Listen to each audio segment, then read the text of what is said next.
today by telling you 3 different short stories.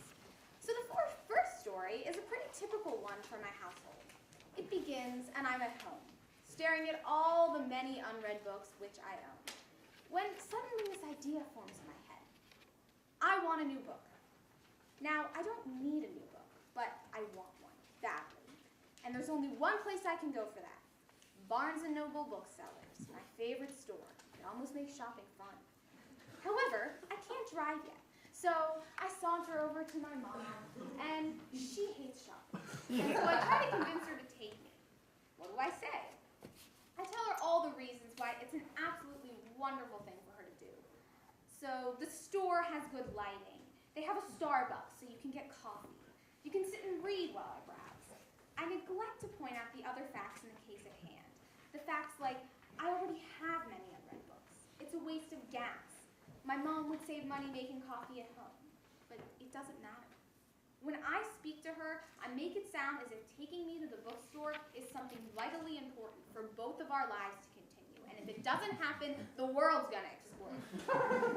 I never acknowledge that it's possible for my mom to not take me, and nothing would happen. Story number 2. This time, I'm in our Toyota, and my mom is driving, and sadly, we are not on our way to Barnes & Noble. As always, NPR is on in the background, and I hear a fundraising ad for this wonderful sounding place. Now, I can't exactly recall what was said, but I remember hearing all of these inspiring and positive sounding words like pro-social, process conscious, innovative, collaborative, self-directed. It's this magical approach to learning for youth ages 2 to 18, and I'm hooked. It sounds amazing. For story number 3, we're going to venture out of my very exciting life and back in time to 1916, during the middle of World War I. At this point, the United States of America was still currently a neutral country, and a large majority of its citizens wanted it to stay that way. However, Woodrow Wilson, the current president, was running for... No! Right! Hold on now. No! It doesn't go back. No, we got it. I think maybe I'll just use this thing. Where's the right? There you go. Don't worry. We're You good. got it. You got it. I'll just leave this here. Woodrow Wilson, the current president, was running for re-election, and he was completely aware that most of the nation was pacifist. However, he was not. He wanted to join the war. So he designed his campaign on this platform of peace without victory, and it won him a second term. But when Wilson was finally re-elected in 1917, he immediately established the Creel Commission.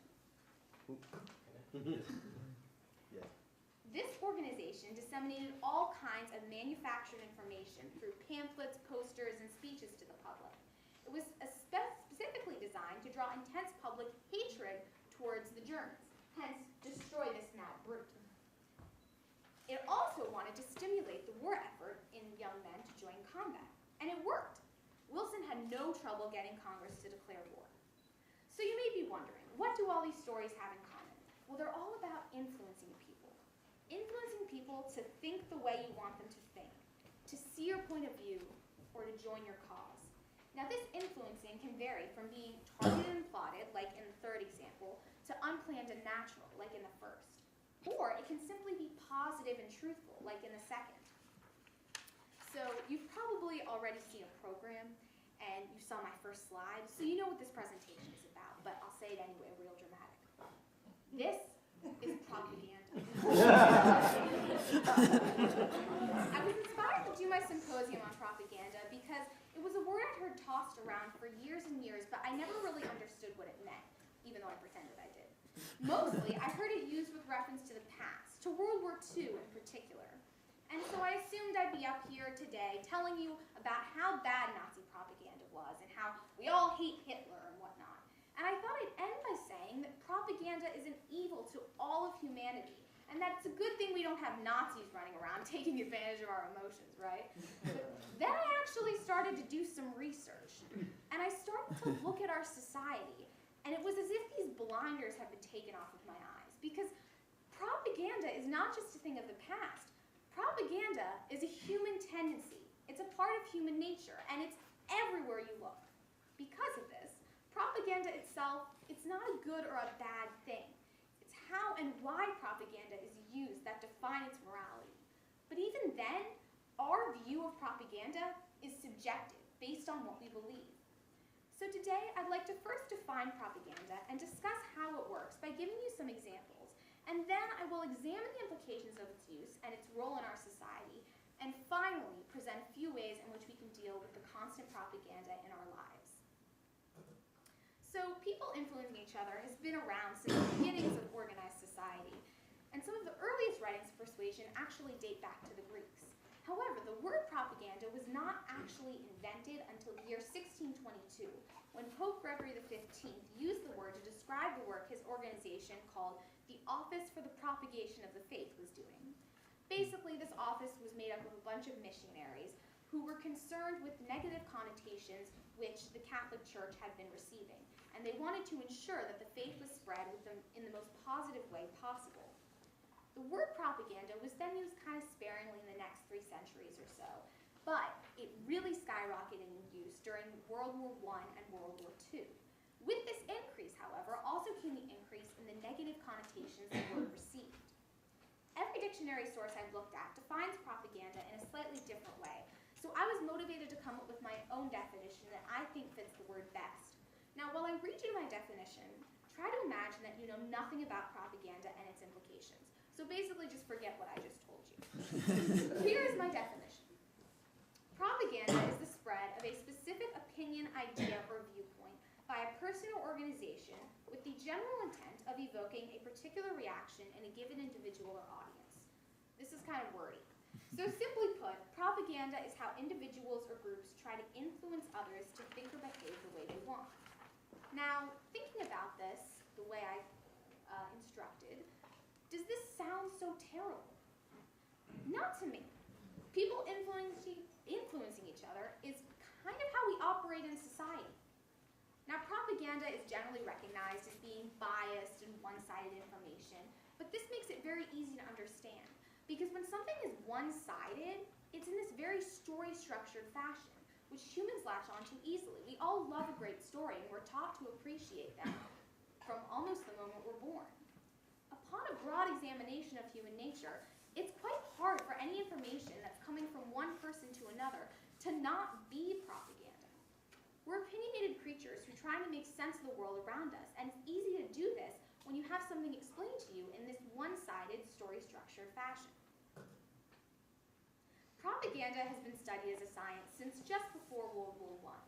The propaganda tactics I'm going to discuss today have actually been theorized and tested by many different psychologists and researchers. These people have defined 2 different routes to persuasion, basically 2 different ways in which people approach persuasive information. These are called the central and peripheral routes to persuasion. When we operate using the central route to persuasion, we try to engage in the most logical, rational examination of the information that we can. So every claim which has been advanced, we analyze and observe in a very objective way and hold it up to questioning. Propaganda, however, tends to be aimed toward the peripheral route. When people operate using the peripheral route to persuasion, we are not engaging in any rational thought. We let emotions and simple social cues and norms, which people in organized society generally follow, lead our way. Some examples include things like, the higher the price of something, the better it is in quality. Or because a celebrity endorses a product, that means it must be good. Or whatever looks like it's the best, it is the best. We pay more attention to how the information looks as opposed to what it's actually saying. So I think we can all pretty much agree that we prefer to use the central route, right? So if the central route sounds so much better, then why do we ever use the peripheral one? Well, the peripheral route emerges from this human tendency we have to want to conserve our brain space and our energy. This is a legitimate tendency, because when you think about all of the pointless information we receive on a daily basis, it's hard to take the time to think really logically about every single piece of it. However, when we resort to the peripheral route too much, it can get quite out of hand. With our language, we like to divide, categorize, and label things to make them easy to understand. Once something is given a clear label, it's often very easy to see what the next course of action should be. For instance, George H. Bush once referred to Saddam Hussein as Hitler revisited, which made it very obvious what Bush's stance on Hussein was. He wanted to intervene and take him down. After all, what would have happened if we hadn't intervened and taken Hitler down? I don't know, but it would have been bad, probably. One commonly used propaganda tactic is called a granfalloon, which is an awesome word. That's not a real word, actually. This word was invented by Kurt Vonnegut in the novel Cat's Cradle, which is a fantastic book. A granfalloon is a meaningless association of human beings. One of the examples of granfalloons which Vonnegut gives is any nation, anytime, anywhere. And when you think about the American government, this is totally true. Politicians use granfalloons all the time in the case of national identity. Think about patriotism. History has shown that class struggle is actually often quieted during periods of war.